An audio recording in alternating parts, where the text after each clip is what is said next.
Oi pessoal, eu decidi gravar um vídeo para poder explicar um pouquinho para vocês sobre essa nossa última atividade. A atividade na verdade que fala de populações, metapopulações. Eu queria explicar para vocês era o seguinte, sobre a primeira questão, muita gente confunde, ainda se equivoca sobre fatores dependentes e independentes da densidade.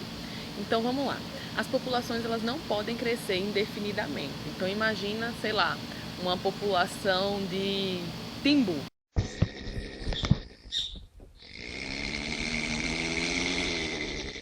Todo mundo sabe que é o timbu, né? Aquele marsupialzinho lá, aquele mamífero marsupial que tem uma bolsinha, tem uns filhotes lá na bolsinha. Então vamos imaginar uma população hipotética de timbu. Então, as populações elas não podem crescer indefinidamente, elas têm que existir fatores que limitem esse crescimento, que controlem, que regulem. Por isso que nessa última unidade a gente estudou os fatores que regulam a densidade das populações. Então, esses fatores eles são classificados em dois tipos. Os fatores que são dependentes da densidade e os fatores que são independentes dessa densidade. Como é que isso acontece? Imagine que a densidade de uma determinada população, tipo essa de timbu, ela está muito alta. O que vai haver? A alta densidade ela vai desencadear a ocorrência de alguns fatores, como por exemplo, competição, parasitismo, né, que é a incidência de patógenos nessa população, que vai fazer com que alguns indivíduos eles sejam prejudicados e morram. Por quê? Porque a densidade está muito alta. Então, por exemplo, se numa dada área, os recursos eles são limitados, eles não são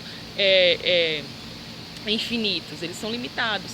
Então acontece que se a população aumenta muito, a densidade aumenta muito, a gente tem muitos indivíduos por área, vai acabar faltando recurso para suprir a necessidade de todos os indivíduos dessa população. Então parte dos indivíduos vai ficar sem o recurso e vai morrer em função disso. Então a população é regulada, ela era muito densa, ela foi se tornando menos densa ao longo do tempo em função dessa quantidade de recursos que limitou o número de indivíduos nessa população. Por exemplo, outro fator que é dependente da densidade é o parasitismo, que muita gente confundiu com competição nas atividades. Imagine uma população que ela está muito densa, muito agregada, ela é mais propícia a ser afetada pela incidência de patógenos. Então, por exemplo, pense você no ônibus lotado. É muito mais fácil você adquirir um vírus, por exemplo, o vírus da gripe, no ônibus que está lá lotado, uma pessoa espirra do seu lado, uma pessoa tosse do seu lado. É muito mais provável que você adquira nessas circunstâncias do que você adquira num campo vazio, longe de tudo. Não que você não possa adquirir, é óbvio que você pode também.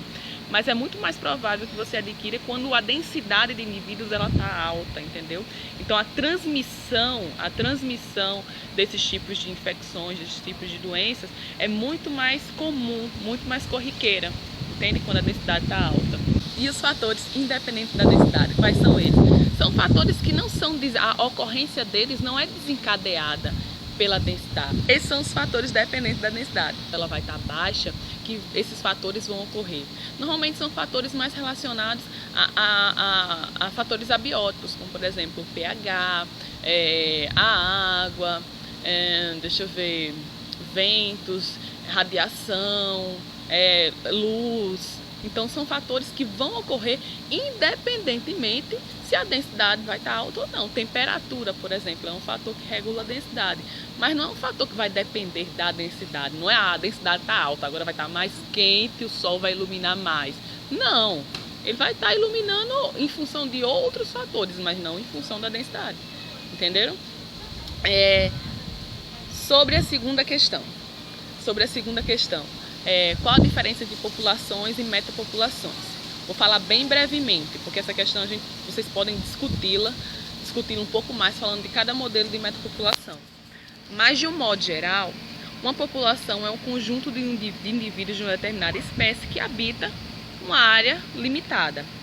Acontece que o cenário que a gente tem hoje, o cenário mais comum que a gente tem hoje sobre distribuição das populações, são populações que elas são parcialmente isoladas em alguns fragmentos, mas que têm algum tipo de conexão entre eles. De que forma? Eu tenho um fragmento, imagine, de Mata Atlântica aqui num determinado lugar. 2 quilômetros depois, 1 quilômetro depois, eu tenho outro fragmentozinho de Mata Atlântica. se existir alguma possibilidade de conexão entre esse fragmento e aquele, as populações que vão habitar o fragmento A vão entrar em contato com o fragmento B.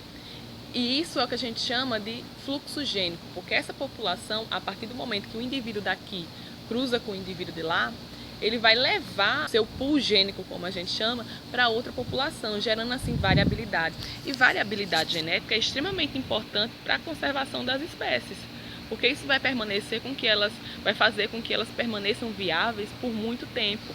Porque o processo de endogamia, que é o cruzamento de indivíduos dentro de uma mesma população, leva à redução da variabilidade genética. E é essa redução da variabilidade genética que pode vir a gerar organismos com malformações, organismos que não são necessariamente viáveis, que não garantem a permanência nem o futuro daquela população, entenderam? Então, metapopulações são esses conjuntos de subpopulações que estão conectados parcialmente entre si. É um cenário muito interessante da gente lidar atualmente, porque a gente percebe que boa parte das florestas da gente, elas se encontram fragmentadas, se encontram isoladas. Então as populações, elas estão sim, algumas completamente e outras parcialmente isoladas. Então a compreensão do conceito de metapopulação e de como a gente pode aplicá-lo na prática é muito importante para estratégias de conservação, entendem? Outra coisa, isso já puxa um gancho para a resposta da última questão. Na última questão, então, a gente trata de quê? A gente fala que as populações, um exemplo, que populações estão isoladas, estão em áreas fragmentadas, e quais são os fatores que podem levar à extinção das populações que habitam, dessas espécies que habitam esses fragmentos isolados. Acabei de falar quando eu falei da questão 2 anteriormente. As populações, quando elas estão isoladas, os indivíduos de ambas as populações, eles não cruzam entre si. A falta de cruzamento entre si não promove a troca de material genético, não promovem a variabilidade genética.